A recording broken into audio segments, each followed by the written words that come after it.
Lisa Morgan wiped the grease from her hands with an old cloth and stared at the engine panel in front of her. The numbers on the screen looked good. Everything was working the way it should. She closed the panel and picked up her tools. Another day of fixing things was almost over. She walked through the long metal halls of the starship Valiant. The ship was huge, bigger than 10 city blocks put together. It carried 3,000 people and enough supplies to stay in space for 2 years.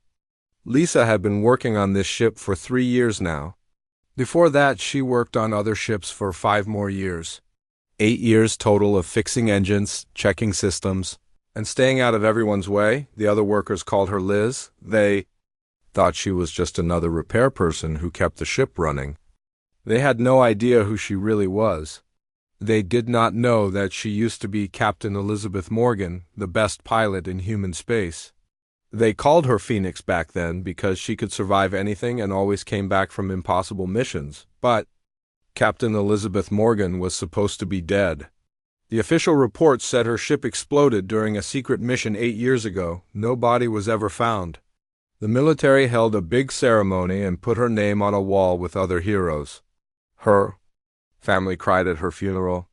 The whole thing was a lie, but it was a lie that kept her safe. Lisa stopped at the viewing window in the main corridor. Outside, she could see the black space filled with tiny stars. Somewhere out there, beyond the edge of human territory, alien ships were moving closer every day. The pilots on the Valiant talked about it all the time. They were scared, and they had good reason to be scared. She heard voices coming from the pilot-ready room and slowed down to listen. The door was partly open. "We lost another patrol yesterday," said Commander Jake Harrison. He was the leader of the fighter squadron on the Valiant. 2 ships just vanished near the border. No distress signal, no wreckage, nothing. "That makes 6 ships this month," said another voice. Lisa recognized it as Captain Ryan Blake, one of the older pilots. "These aliens, whoever they are not playing games? The boss thinks they are just testing our defenses," Harrison said. "But I think they are hunting us, learning how we fight." Lisa felt her hands tighten into fists. She wanted to walk into that room and tell them what they were doing wrong. Their formations were too tight. They flew in straight lines too much. They relied too heavily on their computers and not enough on their instincts. Any decent pilot could see the mistakes they were making, but she could not say anything. Speaking up would mean questions. Questions would mean people looking too closely at her background. And if people looked too closely, they might figure out who she really was. She forced herself to keep walking. At the end of the corridor, she took the elevator down to the lower decks where the workers lived. The quarters down here were small and cramped, but they were private. That was all she needed. Dr. Alex Carter was waiting by her door when she arrived. He was holding 2 cups of coffee and wearing the tired smile he always had after a long day in the medical bay. "Thought you might need this," he said, offering her one of the cups. Lisa took the coffee gratefully. Alex was her only real friend on the ship.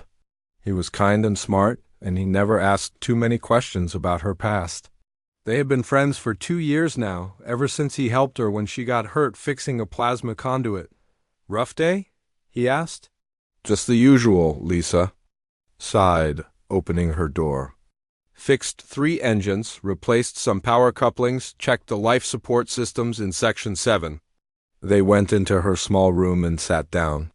The room had a bed, a desk, a small food unit, and not much else. Lisa liked it that way. Too many things reminded her of her old life. "You seem tense lately," Alex said. "More than usual. Is everything okay?" Lisa sipped her coffee and thought about how to answer. Alex noticed everything. It was part of being a good doctor. He could tell when people were worried or scared or hiding something.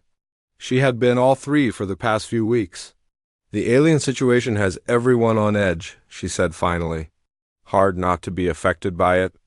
Alex nodded, but she could see in his eyes that he knew there was more to it. He was too polite to push, though. That was one of the things she liked about him. "The pilots are struggling," he said. "I've been treating a lot of stress injuries lately," Commander Harrison came in yesterday with a migraine that lasted 6 hours. They are under a lot of pressure. Lisa almost asked what kind of tactics Harrison was using, but she caught herself. A maintenance worker would not know about fighter tactics.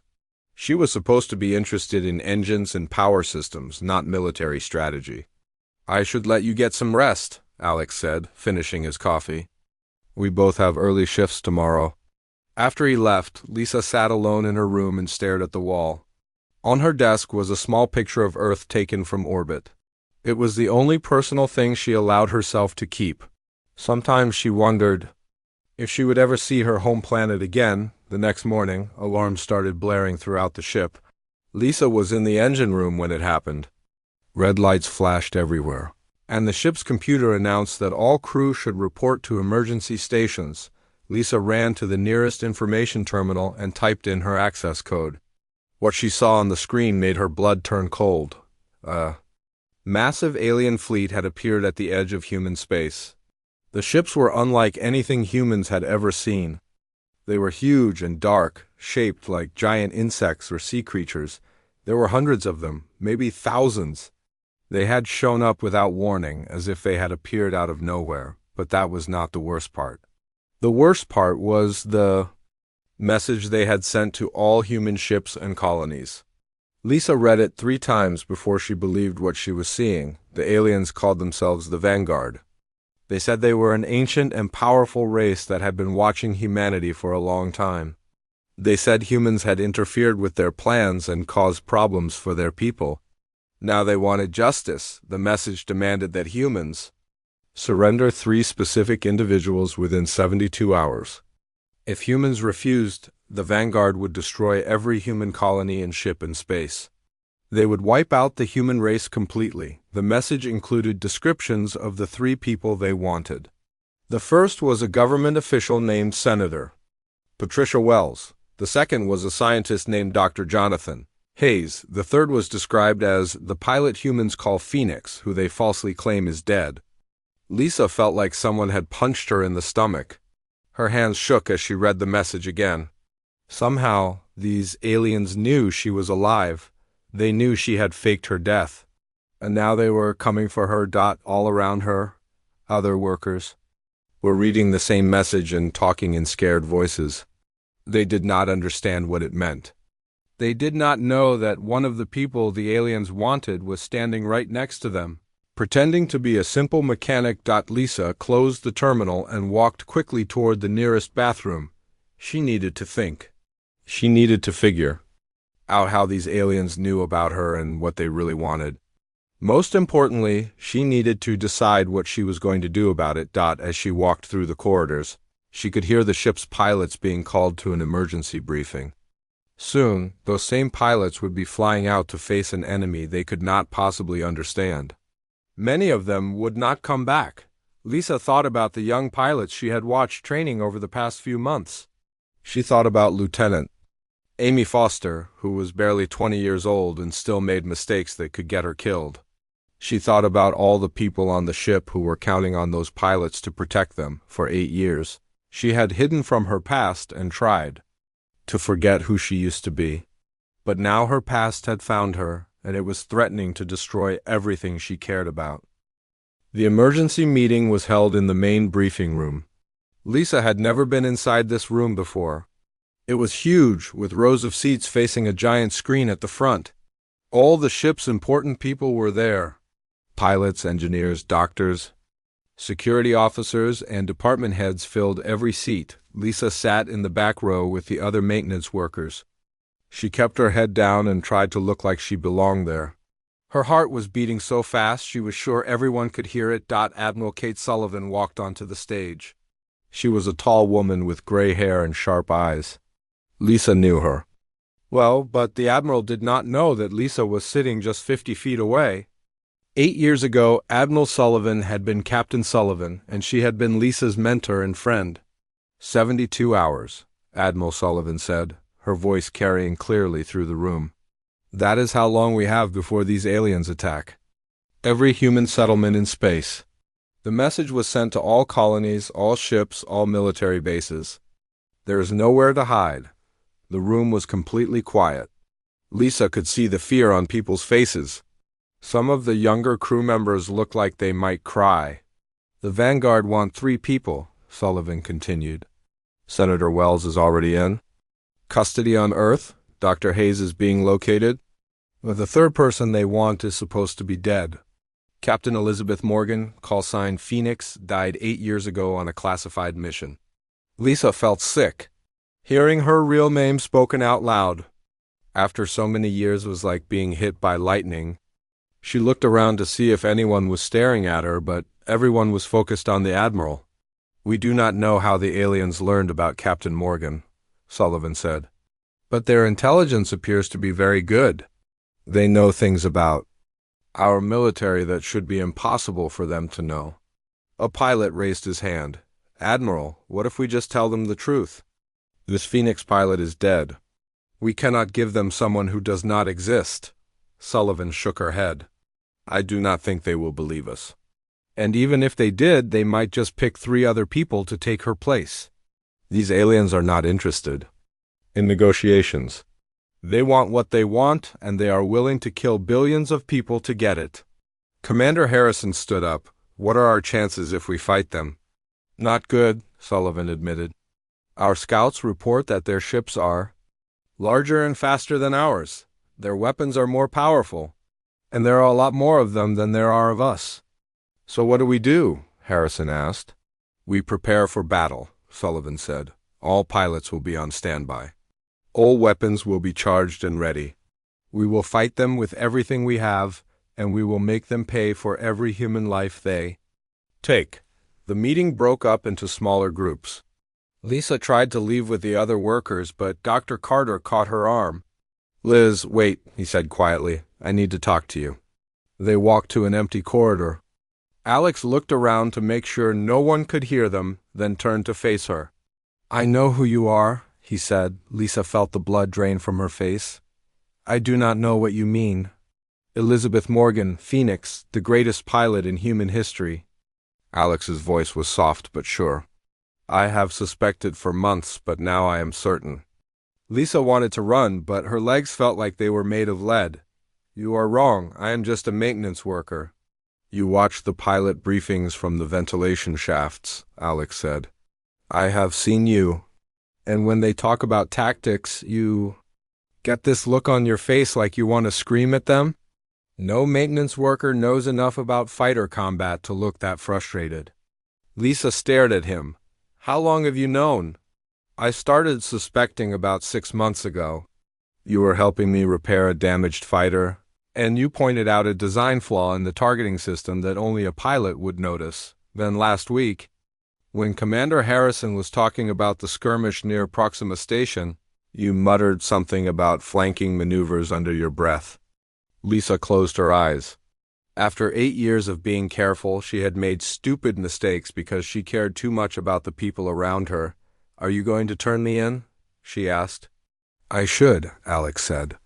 Turning you over to the Vanguard might save billions of lives. But you are not going to. No, because I think there is more to this story.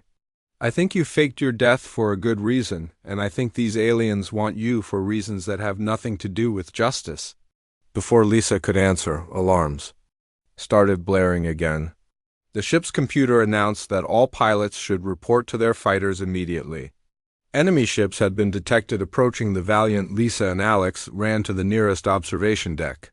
Through the huge windows, they could see space filled with dark shapes moving toward them. The Vanguard ships looked like nothing humans had ever built. They were organic, looking like giant insects or deep-sea creatures.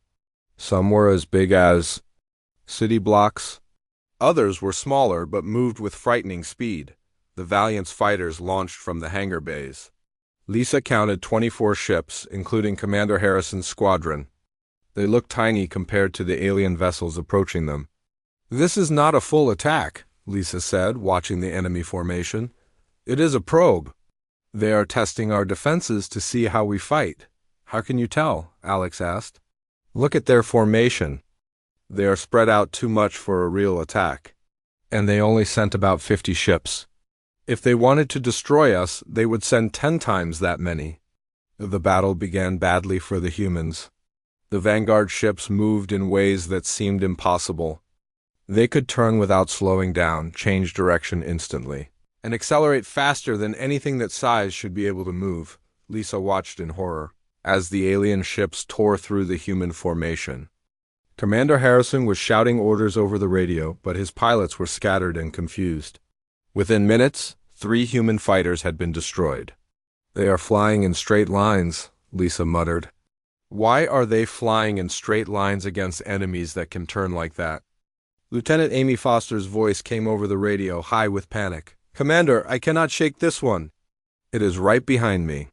Lisa watched Amy's fighter trying to escape from a vanguard ship. The young pilot was making every mistake possible. She was being predictable, flying in patterns that made it easy for the alien to follow her. "Pull up and roll left," Lisa whispered, even though Amy could not hear her.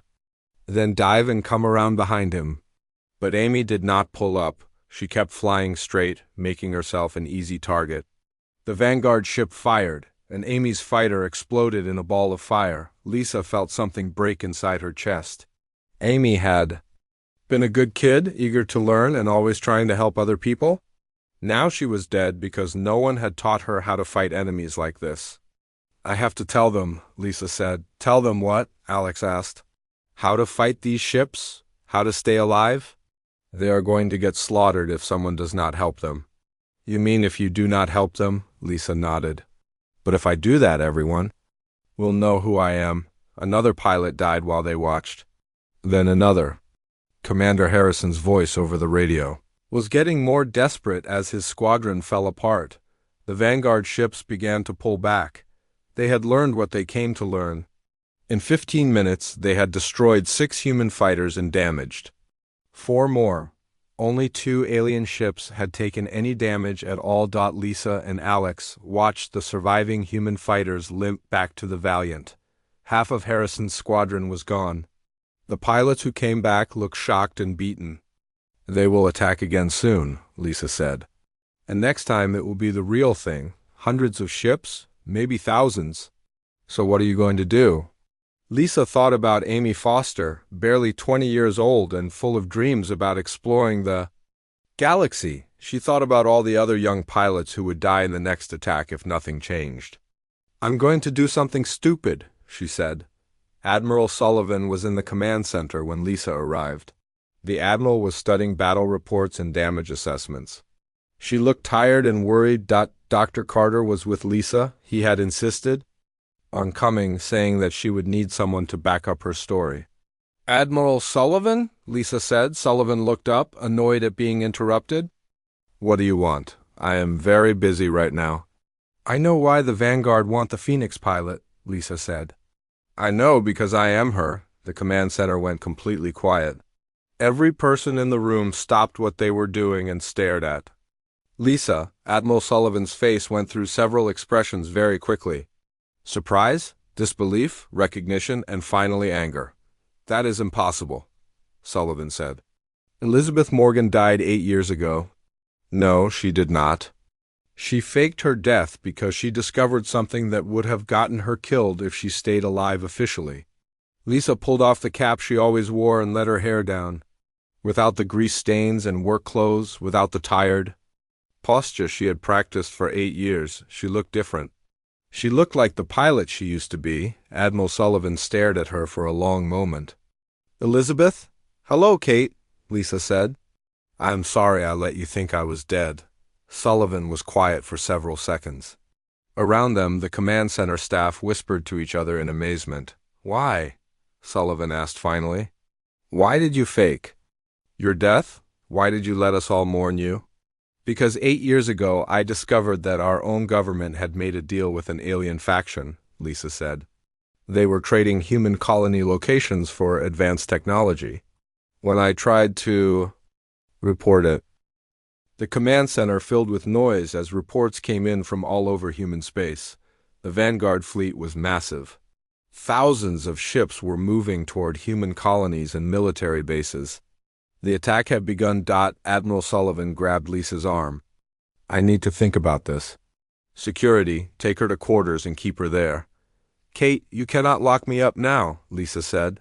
You need every pilot you have. I need to decide whether to hand you over to save humanity, Sullivan replied. Give me time to figure this out. 2 security officers escorted Lisa to a small room near the command center. It was not exactly a prison cell, but the door locked from the outside. Lisa sat on the narrow bed and listened to the battle reports. Coming over the ship's communication system, it was going badly. The Vanguard ships were faster and stronger than anything humans had. They used weapons that could punch through the strongest armor. Human fighters were being destroyed as fast as they could launch. Dr. Carter appeared at her door 2 hours later. He was carrying a medical bag and looked upset. I told them I needed to check on you, he said, closing the door behind him. The casualties are mounting. We have lost 18 fighters in the last hour. Where is the main attack happening? Lisa asked. Everywhere. They are hitting 12 colonies at once, plus all the major military bases. It is like they planned this for months. Lisa stood up and walked to the small window in her room. Outside, she could see more Vanguard ships approaching the Valiant. These were different from the ones in the probe attack. They were bigger and moved with more purpose. They are going to attack this ship directly, she said. How can you tell? Look at their formation. Those are assault ships, not patrol vessels. They are planning to disable us and board the ship. As if responding to her words, alarms began blaring throughout the Valiant. The ship's computer announced that all crew should prepare for combat. Lisa watched through her window as Commander Harrison led the remaining fighters out to meet the alien ships. There were only 12 human fighters left.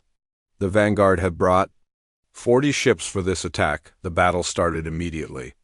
Lisa pressed her face against the window, watching the human pilots try to defend their ship. They were brave, but they were still making the same mistakes they had made during the probe attack. They are flying too close together, Lisa muttered. The aliens can hit multiple ships with one shot if they stay bunched up like that. She watched in horror as a Vanguard weapon beam cut through 3 human fighters at once. Commander Harrison's voice came over the radio, ordering his pilots to spread out, but it was too late. Lieutenant Amy Foster's replacement, a young pilot named Kevin Ross, was flying too aggressively. He charged straight at an alien ship, trying to ram it. The Vanguard vessel simply moved aside and destroyed him with a single shot. They are all going to die, Lisa said. Dr. Carter was listening to his medical communicator. Amy Foster is still alive, he said suddenly. Lisa spun around. What? Her ship was damaged in the first attack, but she survived. She is drifting in a disabled fighter about 5 miles from here, but she is trapped in the middle of the battle zone. Lisa looked back out the window. She could see a small human fighter floating helplessly among the alien ships. It was barely moving, probably running on emergency power only. Why has no one rescued her? Lisa asked.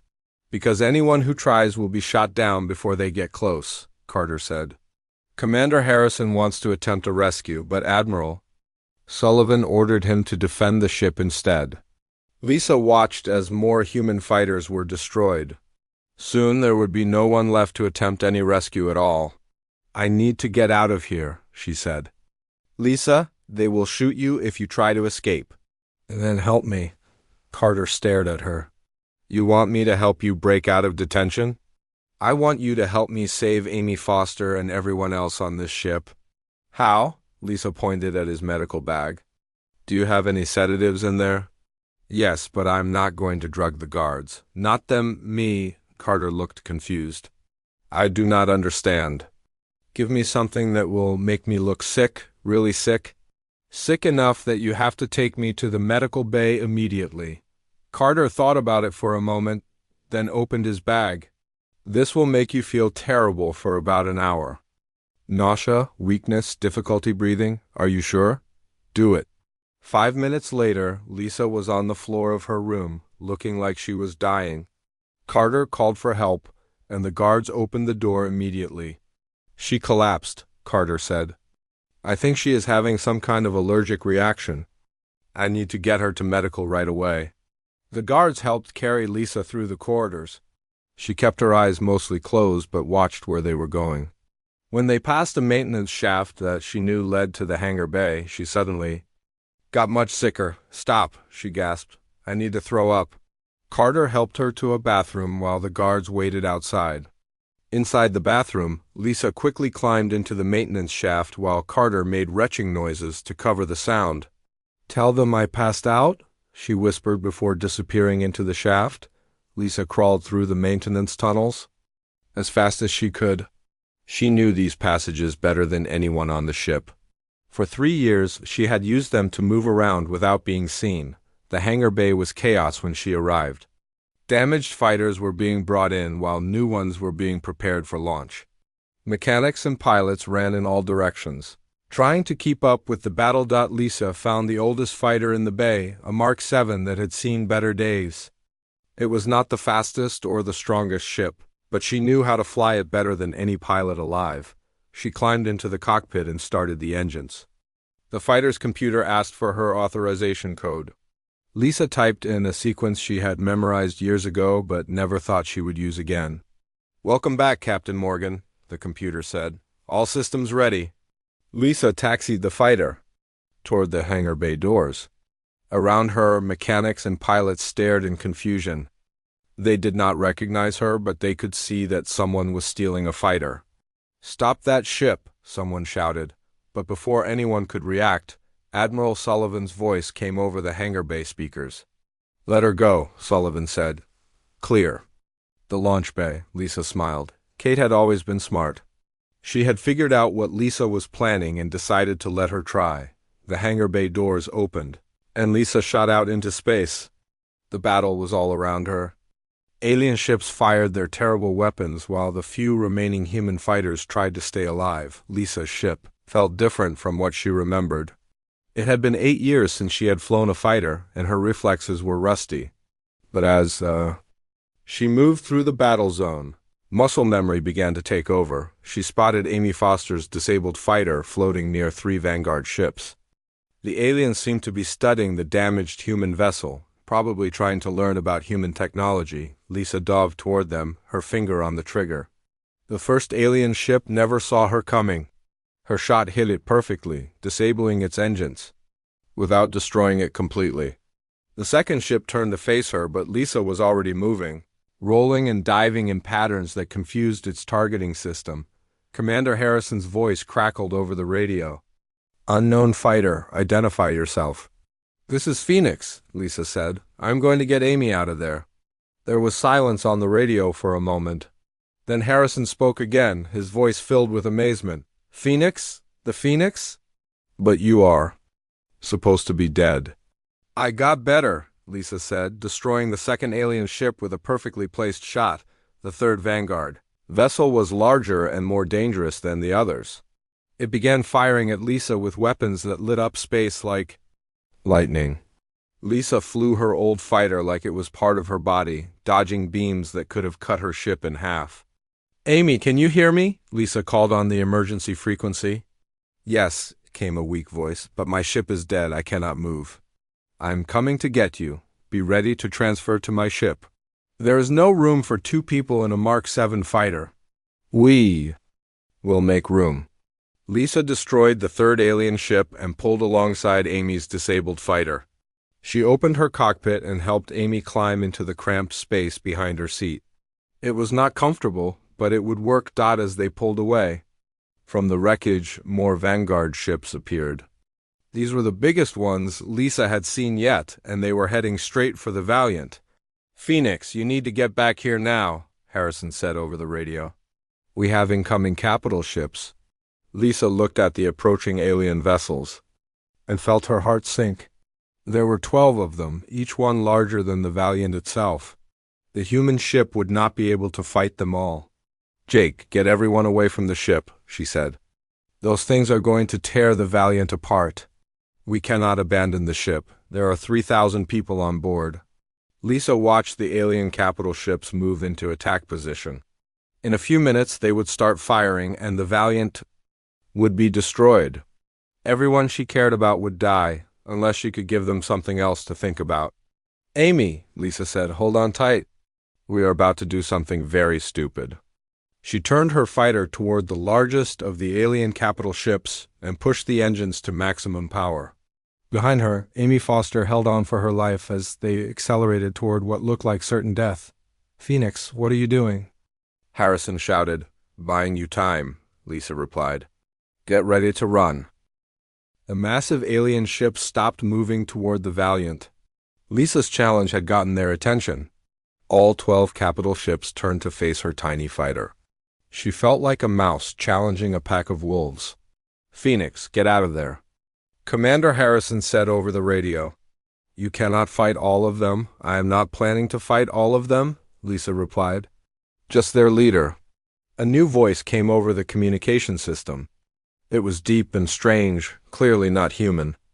The words were spoken in perfect English, but there was something alien about the way they were pronounced. "Elizabeth Morgan, the one called Phoenix, you have presented yourself to us." "That is right," Lisa said. "I am here. Now let the others go. We are the vanguard." "We do not negotiate with prey species." "Then why did you stop your attack?" There was a pause. Behind her in the cockpit, Amy Foster was completely silent, probably too scared to speak. "You interest us, Phoenix," the alien voice said. "We have studied your species for many years. Most humans are weak and predictable, but you are different." "Different? How?" "You survived encounters with our exile brothers 8 years ago. You learned their secrets and disrupted their plans. Few beings in the galaxy have done such things and lived." Lisa felt a chill run down her spine. "Your exile brothers?" "The ones your government made deals with. The ones who traded in the locations of your colonies. They were cast out from our society for their dishonor. When you exposed their crimes, you completed a task we had been unable to finish ourselves." "So you are here to thank me?" Lisa asked. "Because this seems like a strange way to show gratitude," the alien laughed. It was a horrible sound, like metal scraping against stone. "We are here to test you, Phoenix. Your species wishes to join the community of spacefaring races. But first you must prove you are worthy." "Worthy of what?" "Worthy of survival." Lisa looked at the alien ships surrounding her. Each one was 10 times the size of her fighter. Their weapons could destroy her. "Ship with a single shot. What kind of test?" she asked. "Single combat. You against our greatest warrior. If you win, your species will be judged worthy of continued existence. If you lose, we will complete the task we came here to do. And if I refuse, then we will destroy every human settlement in this sector of space, starting with the ship behind." Lisa thought quickly. It was obviously a trap. No single fighter could defeat a capital ship in fair combat. But if she refused, everyone on the Valiant would die, along with millions of people in the colonies. "What are the rules?" she asked. "Ship-to-ship combat. No assistance from other vessels. No retreat beyond the boundary we will establish. Fight until one of us is disabled or destroyed. And you will honor the results? If I win, you will leave. Human space? We are vanguard, our word is our bond. But you will not win, Phoenix. You will die with honor, and your species will be remembered as having produced at least one worthy warrior." Amy Foster finally spoke, her voice shaking. "Lisa, you cannot do this. It is suicide." Lisa reached back and squeezed Amy's hand. "Sometimes suicide is the only choice that makes sense." "I accept your challenge," Lisa said over the radio. The alien ships began to move, forming a large circle in space. The Valiant and the remaining human fighters were pushed to the edge of the combat zone. Lisa's fighter was alone in the center, waiting, a single vanguard ship separated from the others, and moved to face her. This ship was different from the rest. It was smaller than the capital ships, but still much larger than Lisa's fighter. Its hull seemed to be alive, shifting and changing color like the skin of some deep-sea creature. "I am Zixter," the alien voice said. "I have destroyed more than 1,000 enemy ships in combat. You will be an interesting addition to that number." "I am Elizabeth Morgan," Lisa replied. "And I have spent 8 years learning how to stay alive when everyone wants me dead." The duel began without warning. Zixter's ship fired a beam of energy that would have vaporized Lisa's fighter if it had hit. But Lisa was already moving. rolling her ship in a corkscrew pattern that made her difficult to target. The alien ship was fast, faster than anything Lisa had ever fought before. But it was also big, and big things had trouble changing direction quickly. Lisa used this to her advantage, staying close to Zixthar's ship, where his main weapons could not target her easily. "You fight like a coward," Zixthar said. "Face me directly." "I fight like someone who wants to win," Lisa replied, putting a burst of laser fire into the alien ship's rear section. The shots barely scratched Zixthar's hull. His ship seemed to be made of some kind of living metal that could repair itself. Lisa's weapons were not powerful enough to cause serious damage. Zixthar turned his ship in a way that should have been impossible. It spun completely around without slowing down, bringing his main guns to bear on Lisa's position. She barely escaped the next energy blast. "Your weapons cannot hurt me," Zixthar said. "This combat is pointless." Lisa looked at her fighter's tactical display. The alien ship's hull was indeed healing itself wherever she hit it. But the display also showed something interesting. There were areas where the biological parts of the ship connected to mechanical components. Those connection points looked vulnerable. "Amy," Lisa said, "I need you to watch the rear sensors. Tell me if he tries to come around behind us." "Okay," Amy said, though her voice was still shaking. Lisa changed her tactics. Instead of trying to damage Zixthar's hull, she began targeting the connection points where organic and mechanical systems joined together. Her shots were precise, hitting tiny targets at high speed. The alien ship shuddered as one of her shots hit something important. For the first time, Zixthar sounded surprised. "How did you know to target those systems?" "I spent 3 years fixing ships," Lisa said, firing again. "You learn to see where things can break." Zixthar's ship began to move more aggressively, trying to ram Lisa's fighter. The alien vessel was much larger and heavier. If it hit her ship, the impact would destroy her instantly. Lisa pulled her fighter into a steep climb, then rolled over and dove back down. Zixthar followed, but his ship was too big to maneuver as quickly as hers. She slipped behind him and fired at another connection point. This time, sparks flew from the alien ship's hull. Some kind of internal system had been damaged. "Impossible," Zixthar said. "My ship is perfect. It cannot be defeated by such primitive weapons." "Maybe your ship is perfect," Lisa said, "but everything has weak points if you know where to look." The battle continued for what felt like hours. Lisa's fighter was running low on fuel and ammunition. Her shots had damaged several of Zixthar's systems, but his ship was still fighting. Worse, the alien seemed to be learning from her tactics. Each attack was becoming harder to execute. "Behind you," Amy warned. Lisa rolled to the left, just as Zixthar's ship tried to ram her from behind. The alien vessel passed so close that its hull scraped against her fighter's wing. "You cannot run forever, Phoenix," Zixthar said. "Soon your fuel will be gone, and then you will be helpless." Lisa looked at her fuel gauge. He was right. She had maybe 5 minutes of combat maneuvering left before her engines shut down. She needed to end this fight quickly. But how? Then she remembered something from her maintenance work. All ships, even alien ones, needed power conduits to carry energy from their engines to their weapons.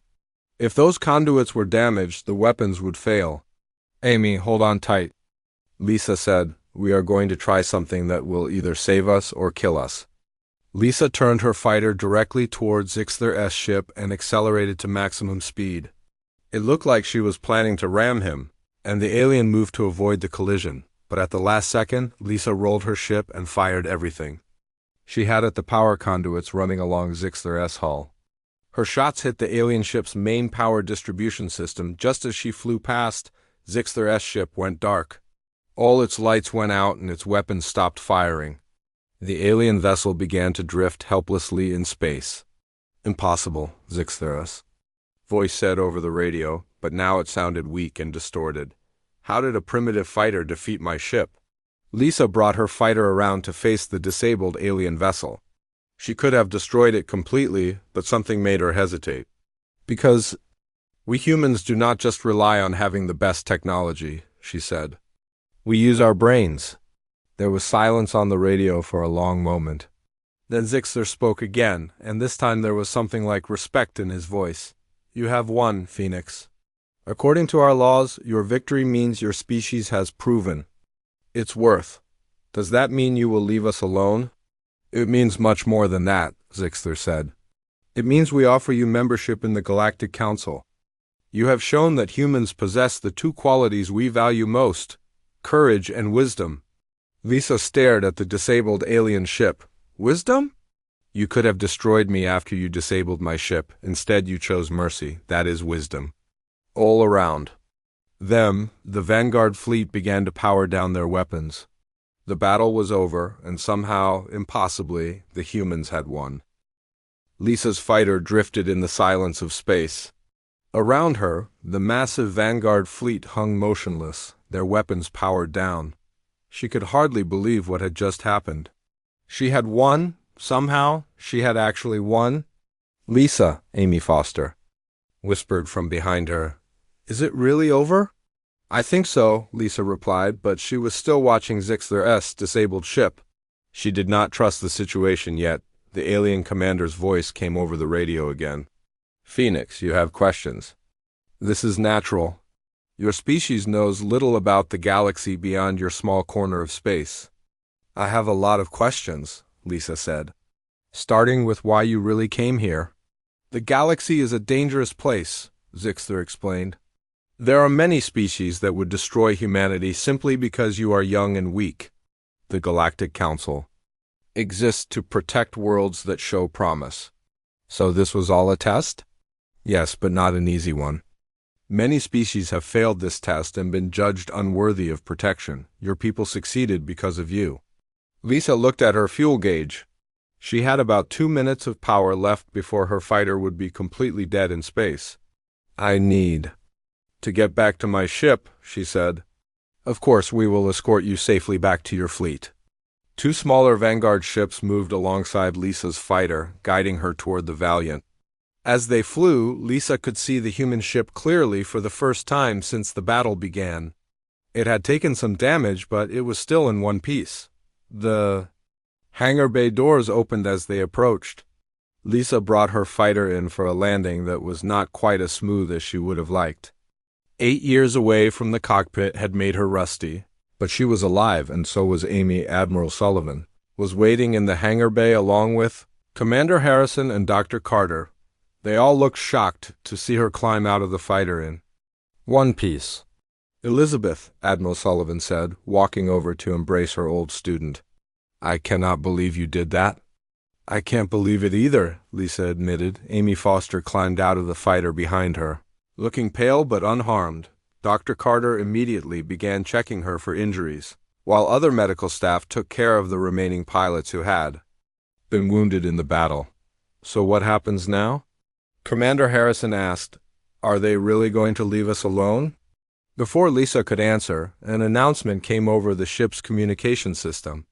All senior staff report to the main briefing room immediately. We have incoming transmissions from the Vanguard fleet. The briefing room was packed with people. Every department head, every squadron leader, and every senior officer on the ship was there.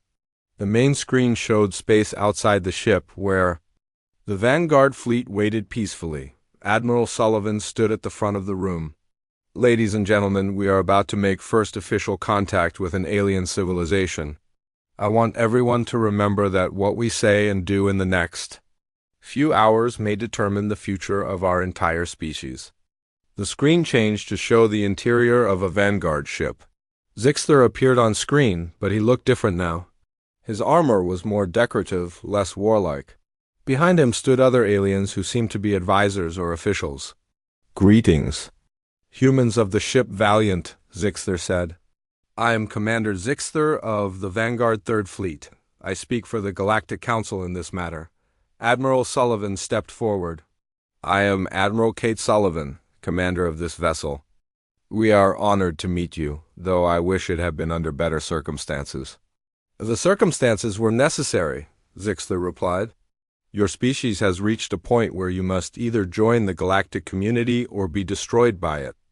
There are many hostile races that view young civilizations as threats to be eliminated. And you were testing us to see if we deserved protection? Sullivan asked. Correct? The test required several components. First, your people needed to show courage in the face of overwhelming odds. Your pilots demonstrated this, even though their tactics were flawed. Commander Harrison looked embarrassed. Lisa almost smiled at his expression.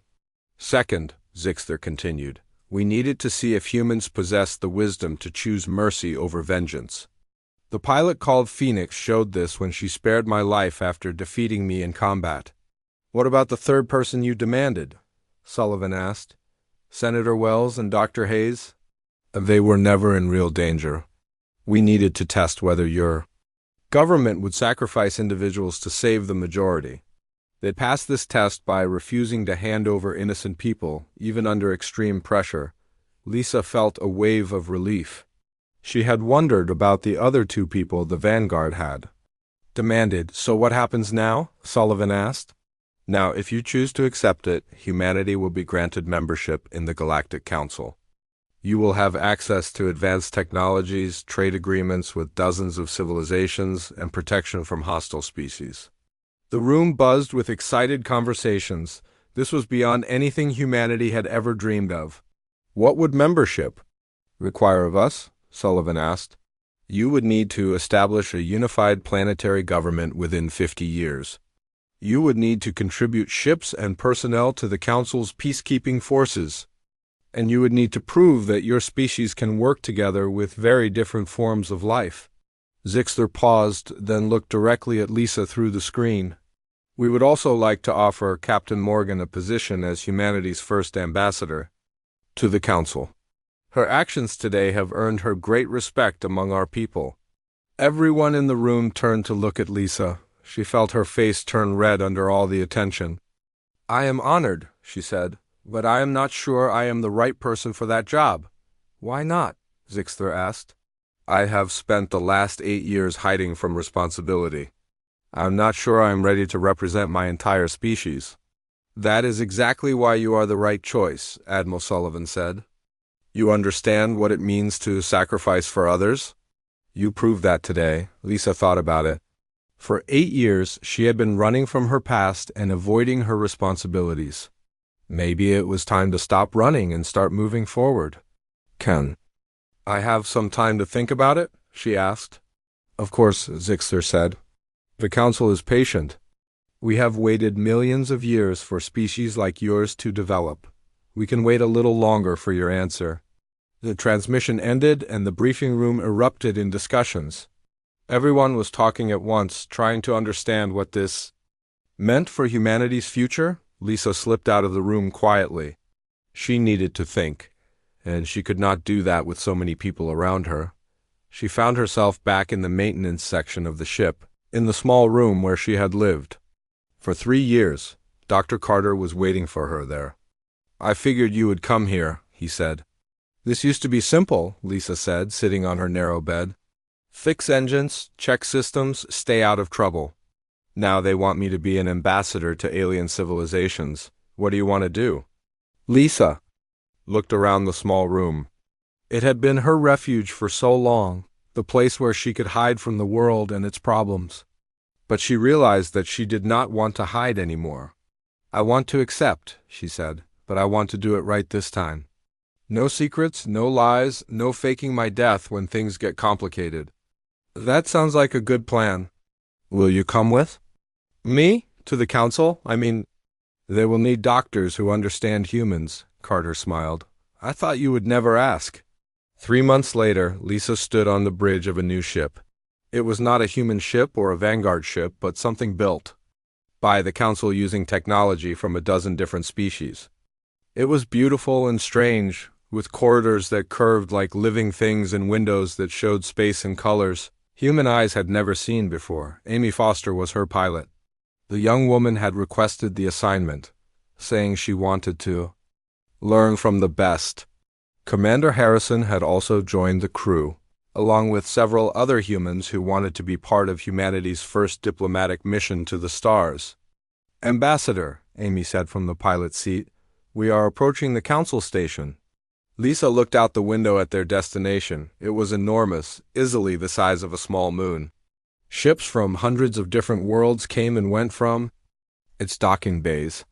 Each ship was different, representing technologies and designs that humans could barely understand. "Take us in, pilot," Lisa said. As their ship approached the station, Lisa thought about how much her life had changed. 3 months ago, she had been a maintenance worker trying to stay invisible. Now she was about to represent humanity in a community of species that spanned the galaxy. It was terrifying and exciting at the same time.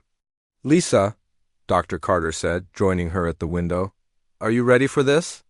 Lisa watched the alien ships moving around the station. Some were sleek and metallic, others seemed to be grown rather than built.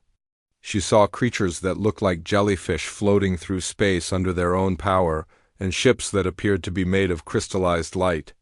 "No," she said honestly, "I am not ready at all." "Good," Carter replied. "If you were ready, it would mean you did not understand how important this is." Lisa smiled. "Thanks for coming with me, Alex. I could not do this alone." "You are not alone," he said. "You have got all of us. And you have got humanity counting on you." Their ship docked at the council station with a gentle bump. Through the airlock came sounds unlike anything Lisa had ever heard. Alien voices speaking in languages that had no human words.